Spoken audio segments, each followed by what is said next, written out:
Hey everyone, we recently sailed on the NCL Breakaway, and today we are going to talk about all of the included food that you don't have to pay extra for on the NCL Breakaway. Let's talk about it.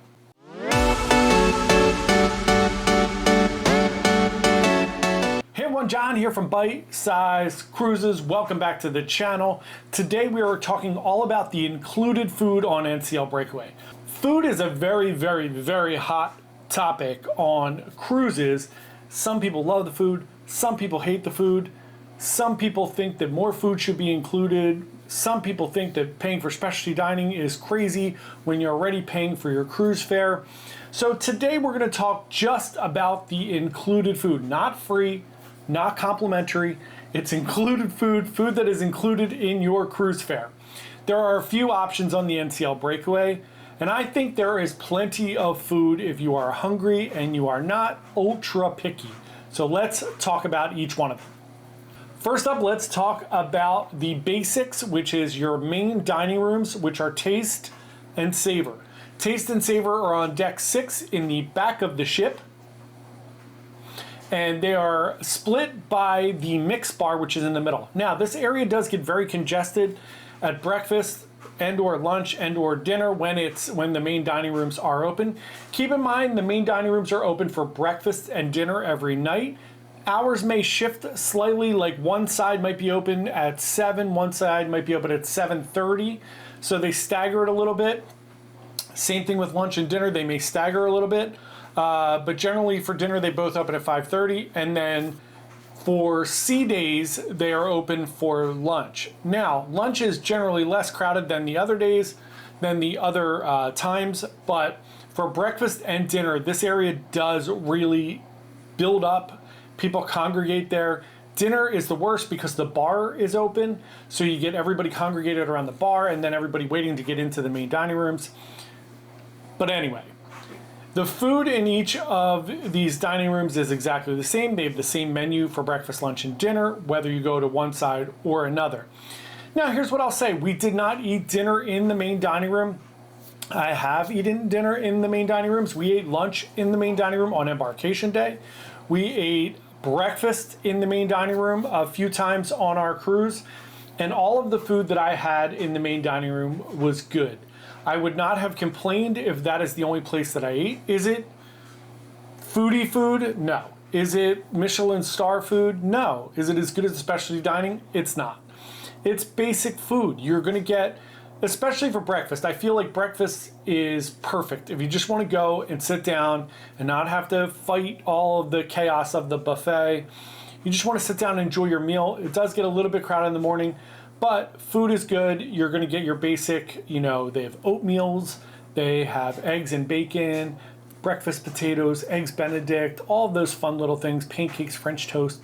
They mix it up with different specials, but that's basically what you're getting. For lunch, your menu is going to be very like traditional lunch menu. You're going to have some soups, some salads, sandwiches. You can get steaks, you can get different things like that for lunch as well if you're feeling a little frisky. Again, I don't recommend getting something that you wouldn't normally get at like your family diner. So I'm not going to order like some fancy seafood dish at the main dining room for lunch. I just know that it's not going to be as good as I want it to be. So if I get soup and a salad or maybe a sandwich or like fish and chips or something like that, I think that's the right way to go to temper your expectations. Get something reasonable and I think you're going to be happy. Same thing for dinner. If you get spaghetti and meatballs for dinner, it's going to be spaghetti and meatballs. It's not going to be like a fancy adaptation of spaghetti and meatballs, and it's certainly not going to be next level. It might not be super hot. You might find different things. I find the food to be acceptable. Some people will complain about it. Some people will tell you it's great. I feel like it's pretty baseline.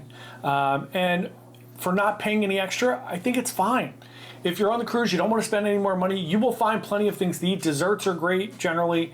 I find the appetizers to be good. They're small, which I think is fine with me. If you get mozzarella sticks, you get like 3 or 4. I think that's fine.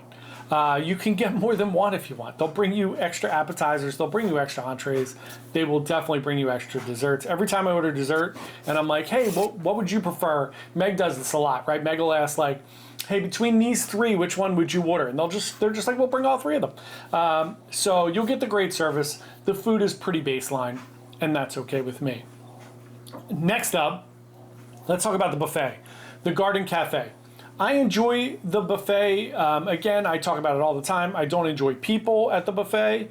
People tend to act like animals sometimes at the buffet, but I do enjoy the food at the buffet. I think NCL does a great job with having a lot of Indian food. They also have one side of the buffet where they have like Asian dishes like noodle soups, like pho, and different things like that. I think that's great.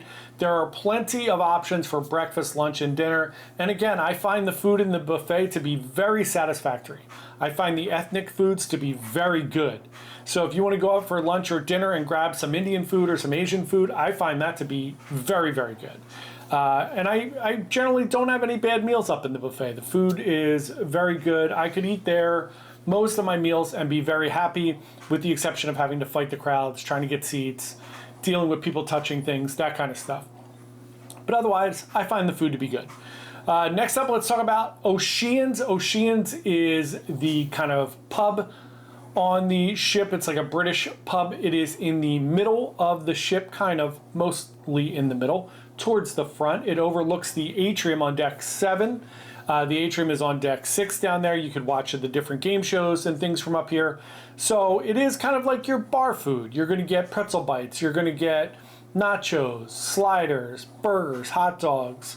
And it is open pretty much 24 hours a day. They do have breakfast in there in the morning. It's like prefab breakfast. You can get a breakfast sandwich. You can get eggs over easy. You can get certain things like an omelet.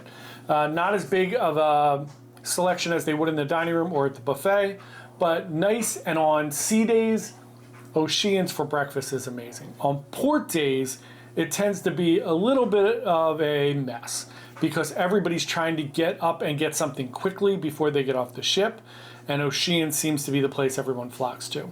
But the food there is good. I love the pretzel bites. I love their fish and chips. The Cuban sandwich is good. I try to try different things each time. The pub hot dog is my favorite. It's great. They have Caesar salad. They have all kinds of, shepherd's pie, things that you would get in a pub. I really enjoy it there.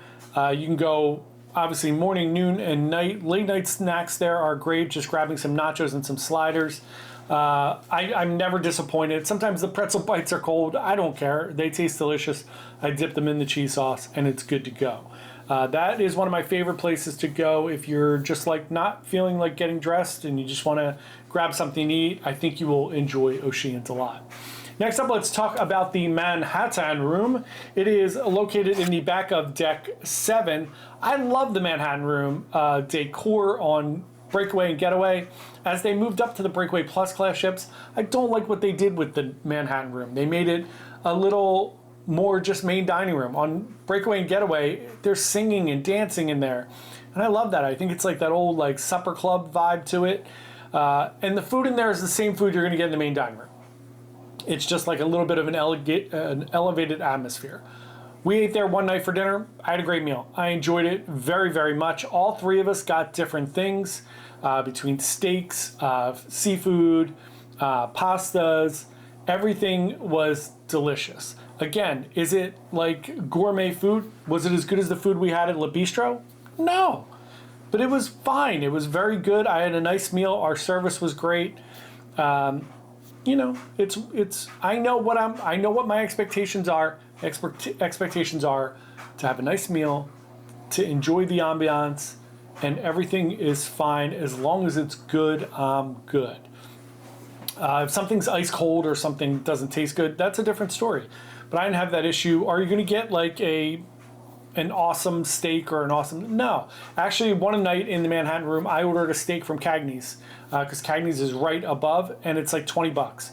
So I paid extra to get the steak. I had an appetizer and a dessert in the Manhattan Room, and I paid for the steak from Cagney's. There you go. I had a great meal. Next up, let's talk about Shanghai's Noodle Bar. Sadly, we didn't get to eat there. I've eaten there many times. For some reason on our sailing, it was packed. as soon as dinner opened until dinner closed. It's only open for dinner, and it was slammed.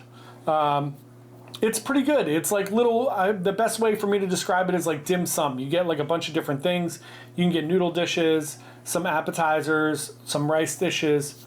I think it's very good. I think it's a nice change of pace, which is why I think maybe it was crowded. But it's very good. Go try it. If you can get in there, it's great. Last but not least, let's talk about the American Diner, which is now included in your cruise fare. It used to be specialty dining. I love that they made it included. It does get very crowded now for lunch because you don't have to pay extra for it. The quality of food, similar. I think it maybe dropped a tiny bit since they made it included in your cruise fare. We went there for lunch twice. It was very good. No issues. We did wait a long time. We got there right as it was super crowded for lunch. They're not open for dinner, so be aware if you go there for lunch. It might be a little bit of a wait, but it was worth it. We had a good meal. It's so nice to just sit there and sit outside and eat. It's where it used to be like the Margaritaville at Sea Bar there, or restaurant, whatever that was, until Margaritaville opened up their own. But the food there's good. I had a nice time there. It's an enjoyable atmosphere. The people are great. So that is all of your included food on NCL Breakaway.